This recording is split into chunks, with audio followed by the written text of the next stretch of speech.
Hello everybody, and welcome to Ancient Architects. Please subscribe to the channel for regular content on ancient architecture, as well as all of the latest news from the world of archaeology.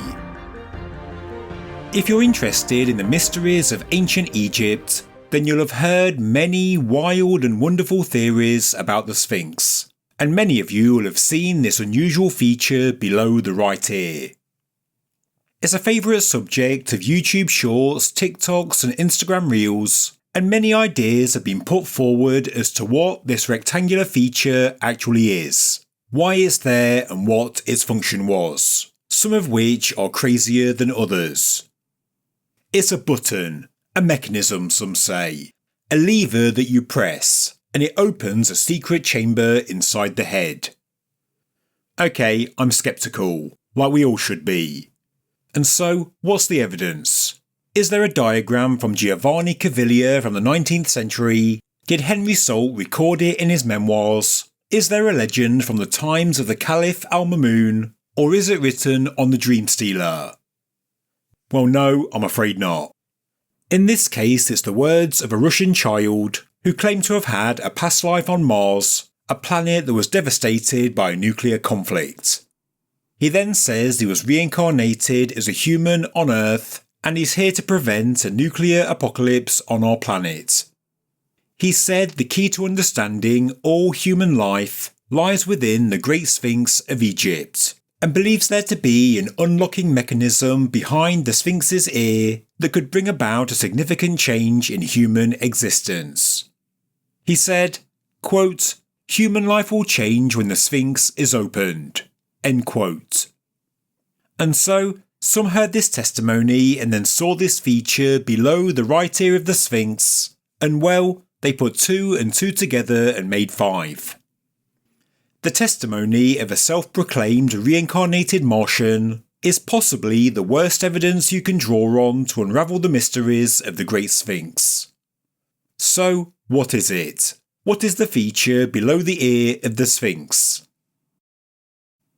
Before we unravel this mystery, this video is sponsored by Odoo, an all-in-one management software that provides entrepreneurs with a range of applications to simplify the day-to-day management of their business, including invoicing, accounting, project management, website creation, and much more. And with all my research into ancient Egypt, I'm actually thinking of putting together a website of Sphinx resources for you. And the website application from Odoo is fantastic, being quick, easy, and yep, it's also free. There are just a few simple steps to follow to make a website a reality. Firstly, define the type of site, the industry, and also your goals. I can then choose my colour palette and upload my logo.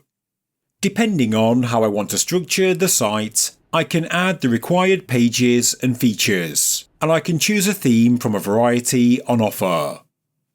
And in no time at all, I already have the structure of a new website, and all I need to do now is add content and customise it. And no technical skills are required, just add the customisable blocks using a simple drag and drop system. And everything can be edited. Text, colours, images and more, and these can also be animated with dynamic effects. And if I'm worried about my writing and grammar, or if I want to translate a foreign language source into English, ChatGPT is integrated into the site builder. And that's it. It's really that simple. All I really need to do is add the content. And because the first app from Odoo is free for life, including unlimited hosting and support, it basically means you can have a free website. You also get a free custom domain for 1 year. So, click the link in the description to start using your first app for free, and see for yourself how easy it is to use. And now back to the video, and this strange feature below the ear of the Sphinx. First of all, let's just look at the overall head of the Sphinx. Starting with the very basics, it's made of the harder Member 3 unit of limestone bedrock, hence the darker colour and overall better preservation compared to the main body of the Sphinx. we can see the head is ancient Egyptian, wearing a pharaonic headdress, but which pharaoh is actually portraying, whether Khufu, Khafre or even a later king is open to debate. The headdress of the statue underwent restoration in the 1930s, and this metal hatch was also added to the very top of the head. As I mentioned in a recent video, historical accounts regarding the hole it covers say it's no deeper than 9 feet, and, in my opinion, it's not an original feature and was maybe added in the 18th dynasty, to attach something to the top of the head, like what we see on some smaller Sphinx statues from the New Kingdom. But for all we know, the feature could be even later, maybe Greek, Roman, or done by Arab explorers centuries later. Another notable feature is the missing nose of the Sphinx, and again, we have no idea when this was done. There has long been speculation of a room inside the head of the Sphinx, and this came about more than 100 years ago when this picture was published. And whilst we see this time and time again on social media, the fact is, it's not based on any eyewitness accounts or data. So, all that's left to mention is this strange feature below the ear, and it's also worth noting that in a similar position on the left ear, there is also a small hole. Okay, if we think logically, if this was a secret entrance into the Sphinx, it's absolutely the worst possible place to put it, because it's on display for everyone to see, and there's no easy way into it. You'd also need a ladder, and so it wouldn't be very secret. And also look at the size of it. If it's an entrance blocked by a stone, well, after removing it, a human would have to crawl on their hands and knees to get inside.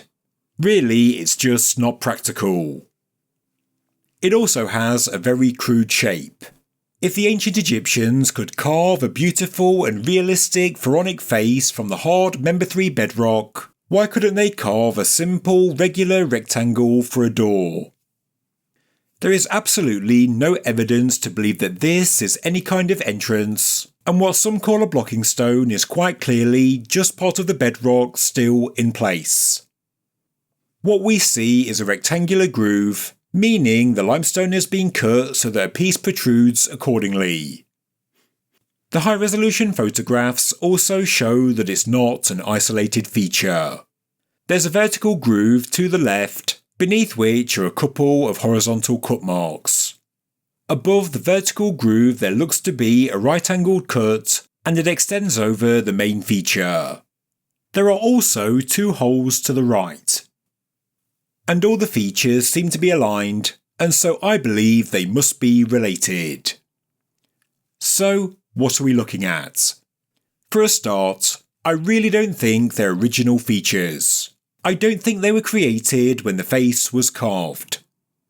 We know the fine quality of ancient Egyptian statues, and so you wouldn't make these crude cuts and ruin the splendour of something as majestic as the Sphinx. And whatever it is, it certainly looks unfinished.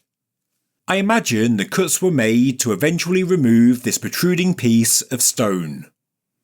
These cuts look to be the main outline of the feature, the final shape and size of something that was being created. The 2 holes we can see to the right were likely to affix scaffolding poles or a ladder. The act of creating this feature was clearly very deliberate. I guess it could be the beginnings of a robber's tunnel, people trying to burrow their way into the head to see if they can find anything inside. But to me this does seem illogical. It's not easy to get to, and at the very least you would require a ladder. If you wanted to burrow into the Sphinx's head, anyone would do it from the top. This therefore means the position below the ear is very specific and deliberate. The cuts were made here for a specific reason. I've read one idea that it could be an attachment for some kind of beard feature, and that's why below the other ear we also find a hole. Maybe this happened during renovations, and we know that renovations happened all the way through dynastic history and beyond. But adding a beard? Really? This idea also seems a bit strange, because ancient Egyptians were not depicted with beards protruding from the side of the face. If you wanted to add a beard to the Great Sphinx, well, I think they'd just paint it on, and we know the Sphinx did once have a painted face. But then I remembered a very specific form of a Sphinx statue. Maybe the Great Sphinx was being transformed into a so-called Hyksos Sphinx. The Hyksos ruled northern Egypt in the Second Intermediate Period, which was between the Middle Kingdom and the New Kingdom, and whilst experts once believed that these distinctive statues were their handiwork, they do in fact date to the 12th dynasty and the reign of Amenemhat III.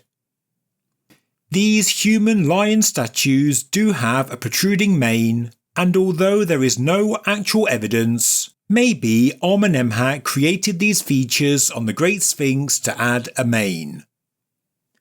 This does seem like one possible explanation, but then I remembered some strange stelae that were discovered around the Sphinx in the 1930s by Selim Hassan.